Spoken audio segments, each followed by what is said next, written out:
Nandito ako ngayon sa aming shower room. At yung pwede kang may bathtub dito. Nandito ako dahil nililinisan ko ang mga plastic bottle. Kaya tapunan bukas kasi dito kailangan malinis pag itapon. Tapos dito pupunta ka sa ibang bansa magkapera ka. Dito hindi kami magkapera dito, itapon lang ito. Ang dami namin ng buti ang plastic bottle.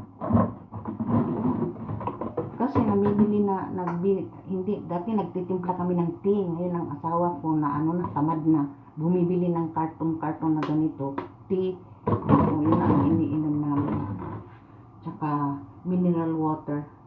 Mura lang kasi pag isang karton. Kaya linis mode tayo para itapon na ito bukas. Yan. Nakita ko ba sa ibang bansa na pwede nilang ipalit ng pera o pagkain. Dito wala, itapon to sayang.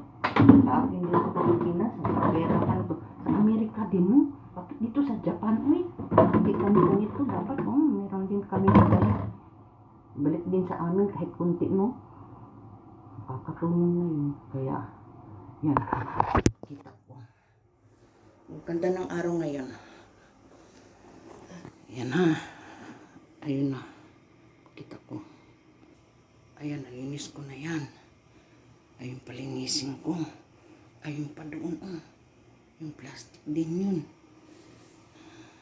Yan na sa Bisaya, yan initan yan para mainit ang buong bahay. May takuri sa amin ang tawag dyan para mainit ang buong bahay. Pwede din ng lutuan. Stove na nga yan. Ba't galit? Ba't galit? Ay, maglinis tayo. Tulungan ako, dali. Pero hindi man tayo magkapera nito. Nagmas ako kay malamig, masakit sa ilong. Yun lang po. God bless us all. Maraming thank you. And Merry Christmas everyone.